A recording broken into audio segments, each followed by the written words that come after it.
All right, greetings scholars. I'm Professor Pfeiffer, and this is going to serve as our orientation for Calculus for Business for the spring of 2026. Let's hop into the landing page on Canvas. So when you log into the Morehouse portal, you click on our course, this should pop up. And so with this structure, I tried to streamline the necessary information as much as possible that you need, right? So for instance, on this left-hand panel over here, you have Zoom, right? So every time we meet, let's make sure that those are set up. So if we click on that, and then on the right-hand side, it says click here. I'm going to click there. I'm working on an iPad, by the way, like either first or second generation. And you can see we have our sessions scheduled, with our first one being Wednesday, January 14th, 2026. Notice that Monday, January 19th is a King holiday, so we're not going to meet on that day. And so, this is pretty much how we're going to meet going forward. Okay. So you access that here.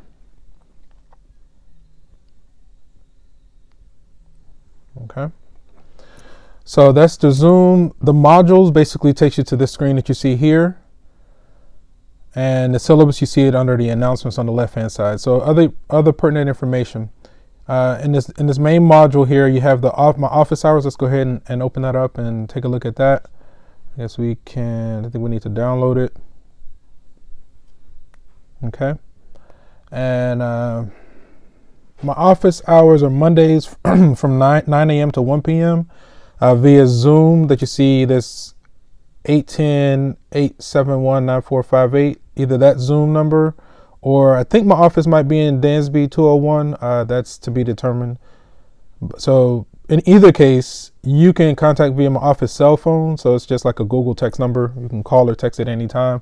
I encourage students to email me, but email is not the best way to get my attention because I get so many emails, so I just tend to become numb to it. So that's why I created a dedicated line specifically for students. So when I get a notification from that platform, I know it's a student trying to reach out to me. So that's why I have that office cell phone. Okay. So there are two types of people in this world: those that believe they can and those that believe they cannot. Both are correct. Which one are you? Henry Ford. Okay. All right. So we've gone through the office hours. All right. Again, this is our main landing page. Let me zoom in some. I think that's decent, I guess. All right. Okay. So then the next pertinent piece of information is where it says Access Pearson. That's just a text box. So Access Pearson is on the left-hand side over here, just below the syllabus. It says Access Pearson. Pearson is how we're going to be doing basically all of our online learning management. So that's like homework, quizzes, exams, everything is going to be there. So your entire grade is based on this guy here. So I'm going to click on this Access Pearson. Now, if you've used Pearson before and you've used this exact same book, then you don't have to purchase Access again.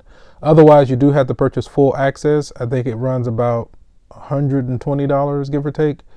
So yours might look different. Your first login, you might have to register. If you register using your Morehouse credentials, so your Morehouse email, your official student name, because that's how I'll update the grade book, right? If you use like nicknames, I'm not going to know who it is, all right? So use your official Morehouse credentials when registering for Pearson. Once you get fully registered with Pearson, okay, so you'll see something that looks like this. I'm going to click on Open My Lab and Mastering, allow pop-ups. Again, I'm working on an iOS device. If you're ever having any kind of like technical issues, be sure to allow pop-ups and allow cookies from like Pearson, and that helps get past a lot of stuff. So what I went on and made all assignments for the entire semester available right now. So once you get into Pearson, you gain full access. There will be an option for get 14 days of temporary access. I would recommend that when you know you're within about 2 weeks of being able to purchase it. You don't really want to delay because this stuff piles up quickly, like really fast. So the only way I know to mitigate the pressure from this is to give yourself as much time as possible. Hence, i.e., ergo, vis-a-vis. You know what? I have no idea what I was talking. Just kidding. I don't even know if you know that movie reference. That's a movie reference. But anywho, actually, it's a spoof movie reference. Well, it's 2 movies, the spoof and the original. But anywho, I really forgot what I was talking about. But yeah, but hence why I went on and made all assignments shy of exams. All right, so the exams are not available. Let me see. Yeah, all right. But everything else aside from exams are available right now. So it's a lot. You can see everything here. The pace is kind of intense. The due date for each assignment is to the left of each assignment. And I tried to group assignments based, and like usually what I do is have assignments due on a weekly basis. So any assignments that are due for that week, I tried to group them together as best I could. And for week 1, I pushed it back. Like if we meet on the 14th, usually assignments are due like Mondays at the start of class. But that first week, I gave you an additional week just to give people time to get acclimated, and get into the flow of things. I'm doing this orientation because that first day, we're not going to have enough time to go through all the details based on the schedule as I was creating it. So I intend to send this to you before we meet. I do expect you to, if you're obviously at this point, you're already watching it, but, I do expect you to watch it before we meet because, again, together we're not going to have enough time. So the way I've kind of structured the course is where it's really designed for you to learn on your own, for independent learning, which means I basically have pre-recorded lectures on my YouTube channel. My YouTube channel is Beautiful Mind Pfeiffer. Go ahead and like, share, and subscribe. Turn on all notifications. That's just how I communicate with the students throughout the semester. It's free.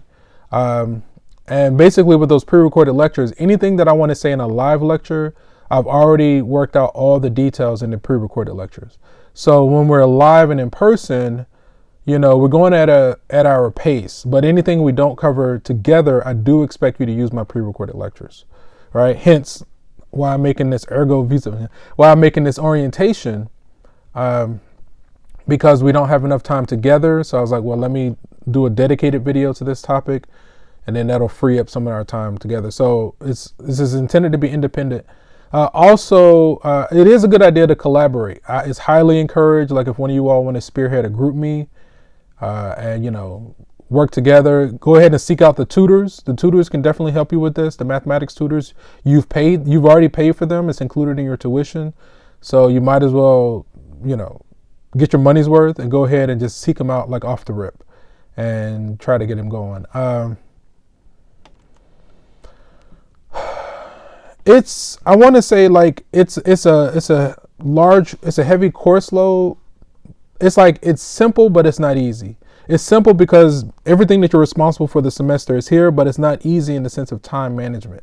So like if you check due dates and you say, okay, how much time do I have to get these assignments done? So then that means I need to be doing like 1 assignment per day or something like that. It's also recommended that you commit or devote at least 12 hours uninterrupted time devoted to this material, right?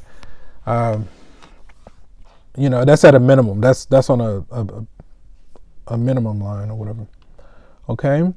So with all of our assignments, we get unlimited attempts. The system is set to take your highest score, and there's automatic extensions built into everything, right? So the highest late penalty is at most 10%. Some are 5, some are 10. But you could procrastinate, which is not recommended. Because usually students that procrastinate, they get overwhelmed and they just shut down, right? So I'm trying to encourage as many people as possible to start as early as possible to give yourself as much cushion. Limited attempts, collaborate.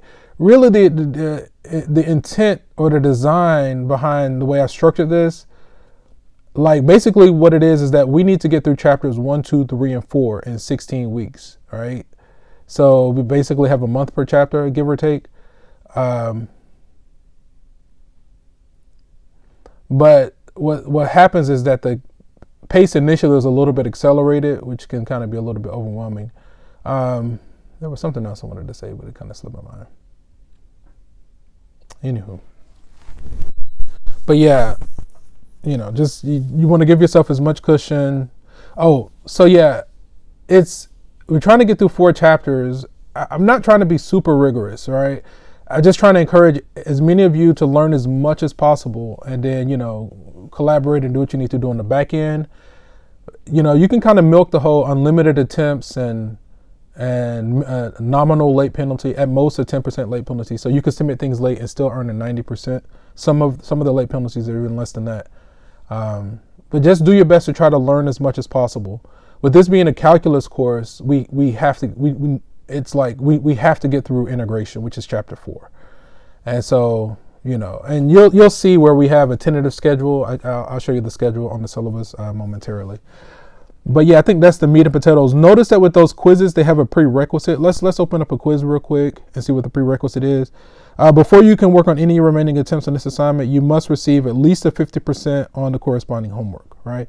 So in order to access the quizzes, you need to earn at least 50% on the corresponding homework, all right? And I tried to trim the homework assignments so they're not, because since we have so many different topics we're trying to touch on, I tried to make them more reasonable, so I'm not really sure of how many questions are in each assignment. But again, the way you alleviate the pressure and be as gentle on yourself as possible is to give yourself as much time.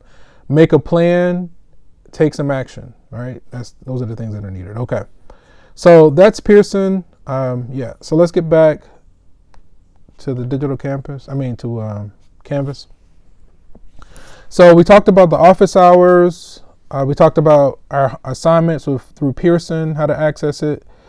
So anything that you see me writing, you're going to find it in this third link that says lecture notes, updated daily box link. So like the notes and things of that nature, any kind of documents, I'm going to put them here for you all to access them. Okay. If at any time, I guess I do need to make a Dropbox for you all. I could turn it in, because I think the last page of the syllabus is a document saying that you've gone through it. So maybe I'll make something for that for you all to submit it there. But yeah, the notes or any documents that I want to share with you all, I'm going to put it in this third link. And basically it takes you to an external link. Let's just go ahead and open it up and check it. Should be allow. So again, with your settings, I'm working on an iPad in Safari. So you want to be sure to allow pop-ups and allow cookies from all these sites. So then it takes us to Box, and you see we have like the syllabus there, our notes, handouts, answer homework questions as they arise. So I went on and included a math tutoring flyer from the fall of 2024. So it's possible that some of those students might still be on campus. You can kind of start there.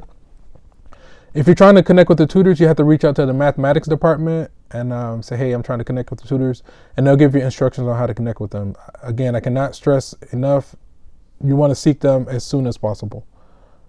And then this is one way to access my YouTube. Right there is that link that says Beautiful Mind Pfeiffer at the bottom, but there's another one. So here on Canvas, that last link, it says Beautiful Mind Pfeiffer, all pre-recorded lectures. So that's where you can find my lecture. So once you gain full access to Pearson, you don't have to wait for us to meet to get started. You can go ahead and start with the pre-recorded lectures. All right. Take notes as if you're in class, write down your questions. Either ask me those questions during class time when we're on that section, or just call or text me. If you text me or if you call, if I'm available, I'll answer. If I'm not available, I'll answer as soon as I am. Okay, so that's the meat and potatoes of what we need. In class, we really only have about like 20 minutes that first session to get through this, because we need to get through some other sections that day. So we don't have time on that first day to go through these details. Let's see. Let's hop over to the syllabus, and I actually have the syllabus here.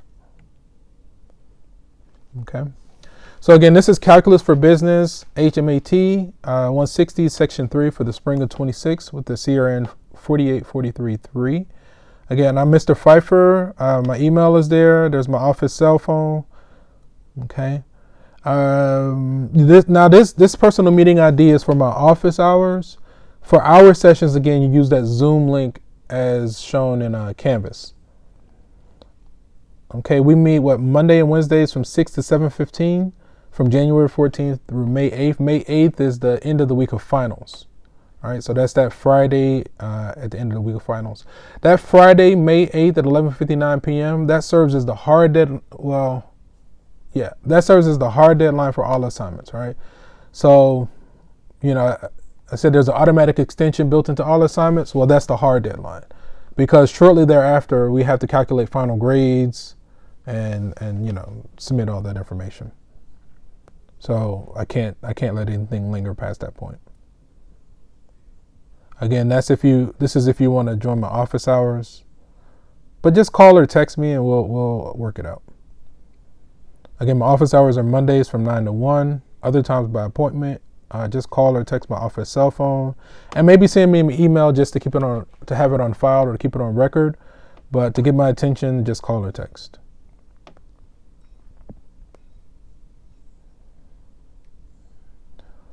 Okay. All right. So let's course description and outline. So again, the goal here, we're trying to get through 4 chapters. Chapter 1 is on differentiation. I'll just go ahead and say this now. Let me see. Essentially, the derivative in our context, for most of our context, is the slope of a tangent line at a point. All right. It's really just a slope, and we have different ways of calculating that slope. All right. So given a curve, and we have one point, we have a second point. The line that connects those is going to be a secant. As that second point gets closer to that first point, that secant line gets closer and closer to our tangent line. The tangent line is going to intersect the curve at one point. And then the slope of that tangent line is going to be our derivative. That's what differentiation is. And we explore what it means in context and how to find it and all this kind of stuff. Then in chapter 2, we started applying differentiation to exponential and log functions. So looking at the derivative of exponential function, log function, things of that nature. And then more applications of the derivative. And then last is chapter 4, which is integration, which is basically the reverse of differentiation. So if f prime, takes f to the derivative, then the integral takes f prime back to f, right? And so here we have a tentative schedule. Our first session is that Wednesday, January 14th, orientation, which is what this video is. And so, you know what? We actually might have time. Well, I'll let this go ahead and be an updated orientation anyway. Let me see. I think we actually might be okay. 1-4 needs to be due on February 2nd. Let me check something real quick. Right here. 1-4 on the 2nd. Is that right? That is correct. Okay, yeah. Okay, we actually do have time. So maybe I'll use this video during class, maybe. Because I think for you all, we don't have to cram it. So I pushed it back because basically the King holiday was throwing a monkey wrench in the timing, but I think I worked it out where it gives us a slightly more gentle begin, but then the pace picks up rapidly. Like once we get going, we'll pretty much be doing 2 sections a day. And I can tell you now, we're not going to have enough time to go through all the details when we meet for 2 sections. So that's why I have my pre-recorded lectures. All right. So I think like on day 3, we go through 1-1. Usually that's 1-1 and 1-2, but I somehow was able to get it to just do 1-1 and then, So again, whatever we don't do together, I do expect you to use my pre-recorded lectures. Again, the second day, that Monday, January 19th, is the King holiday, so Morehouse is closed. I think this schedule is pretty good. So, on any given day, this is essentially what we'll be doing. Notice during week 6, we have exam 1 covering chapters 1 and 2. Our spring break is during week 9, which is March 9th through the 13th. So Morehouse is closed. And then during week 14, we have exam 2 over chapters 3 and 4, and then we prepare for the final and we're done. So we have 2 exams, okay?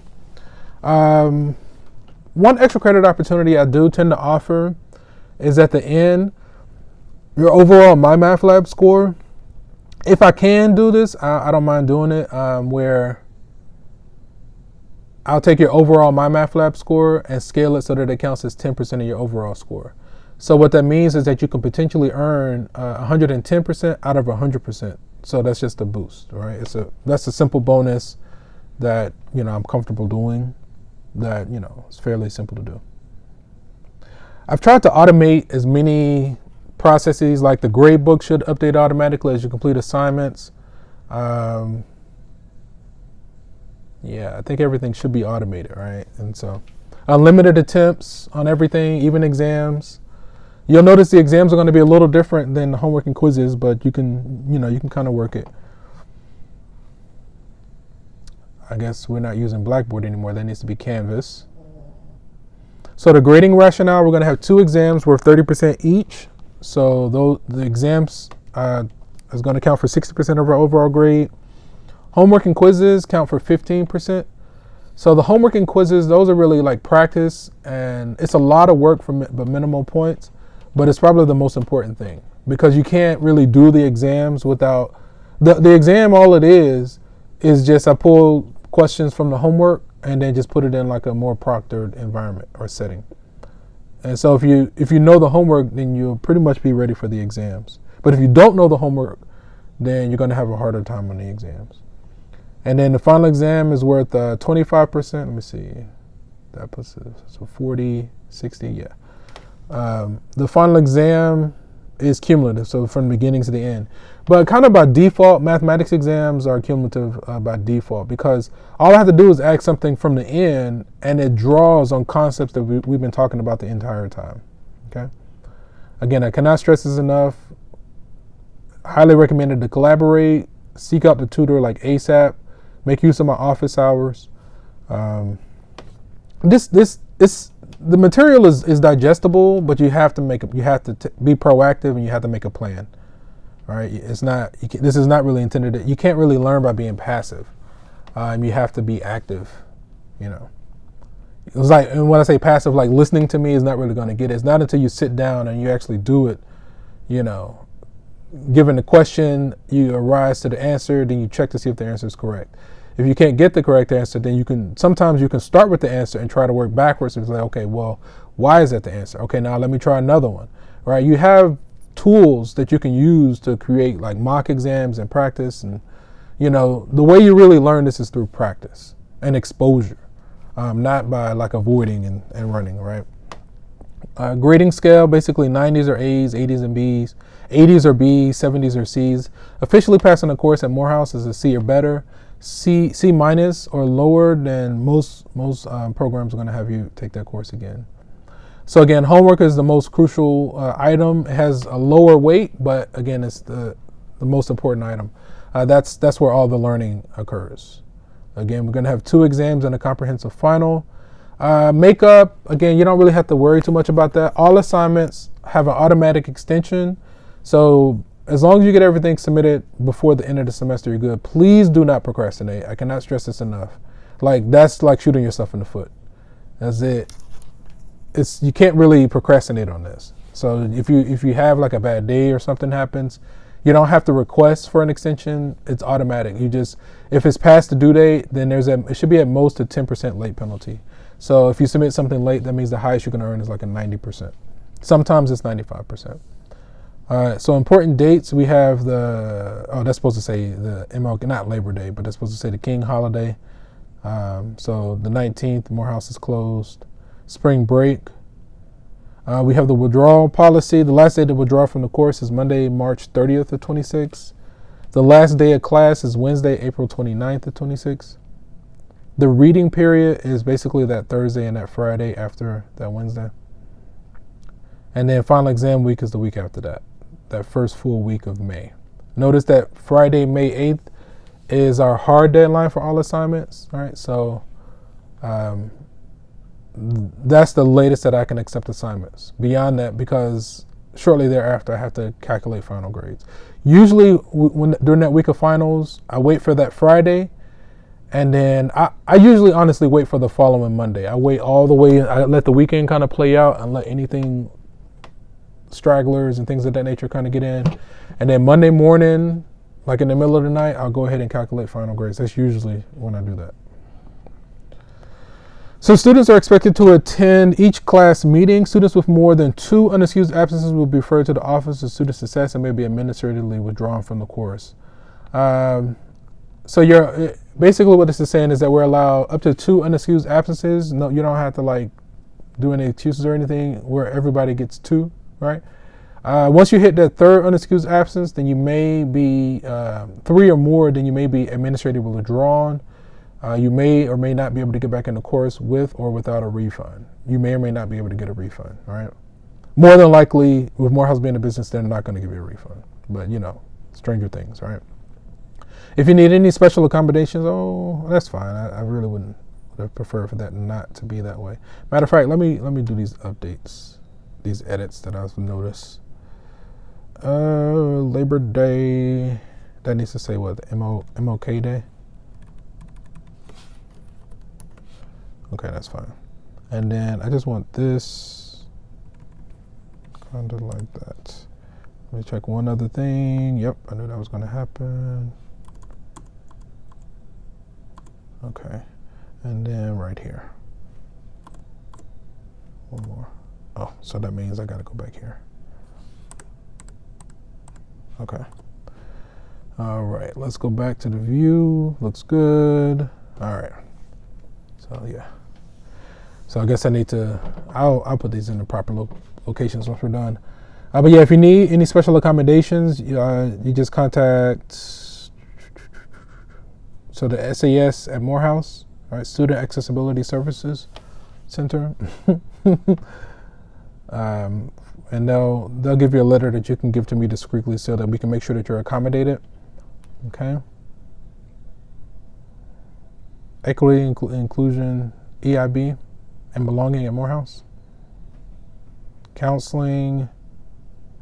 Okay, so when it comes to like AI, right, and plagiarism, I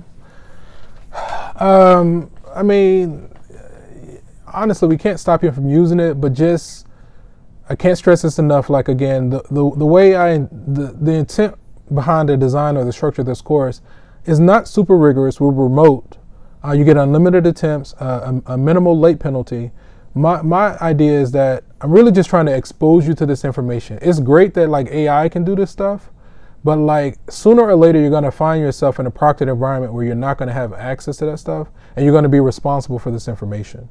Right? Like when you're on your own and like in the workforce, that's something else. But there's going to come that moment where you're going to be responsible for this. And if you didn't learn anything, you're going to be wasting your time and your money, right? Which is what we're trying to minimize for as many people as possible, But I feel like the AI is a great learning aid, a support aid, and things of that nature.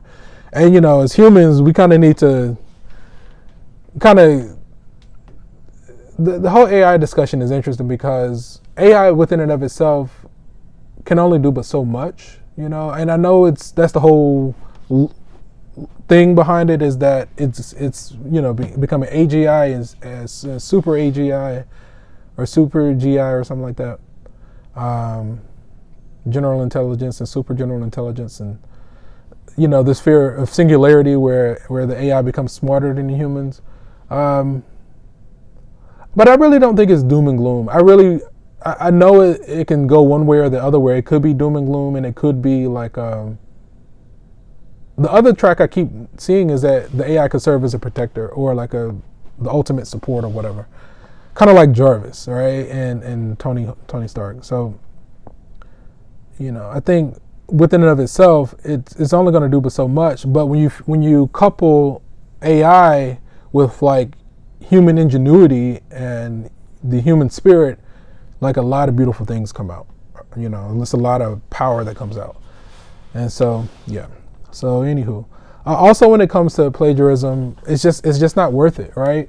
There was a case recently where, basically, I don't know if you remember this, but like a few years back, the president of Harvard, it surfaced that the president of Harvard cheated on their dissertation. So I think Harvard has a zero tolerance for cheating, and they lost their job, their livelihood, as the president of Harvard. And then the funny thing with that story, though, is that the person that ousted them, apparently they cheated as well on their dissertation. So it's just not worth it. It's like a ticking time bomb. I've even experienced personally where I'm applying for jobs, and they're calling like Morehouse and like looking at the student handbook and trying to confirm that, my courses match what they're looking for and that I wasn't lying and stuff like that. Like, so it's a waste of your time and money. Like, it might serve you in the short run, but in the long run, it's like shooting yourself in the foot. All right, it's just not worth it. A syllabus is not a contract between instructor and student, but rather a guide to course procedures. The instructor reserves the right to amend the syllabus when conflicts, emergencies, or circumstances dictate. Students will be duly notified. Okay, and so I probably will go ahead and make a Dropbox for this last page, where basically, you know, you fill out this document. You either like print it out, or if you have like a editor, like I use like Notability for like writing on stuff like this. But you can fill this out where the first line you would do your name, and then you print your name, signature, your student email, and your date. And that would serve as like a quiz grade. Like I said, I need to make a Dropbox for that, and you know, we'll see that shortly. Okay, I think those are all the details as far as the orientation that I wanted to go through. Again, if anything isn't clear, if you have questions, write your questions down, call or text me, or ask me during class. I might use this video depending on how long it is. I might use this during class.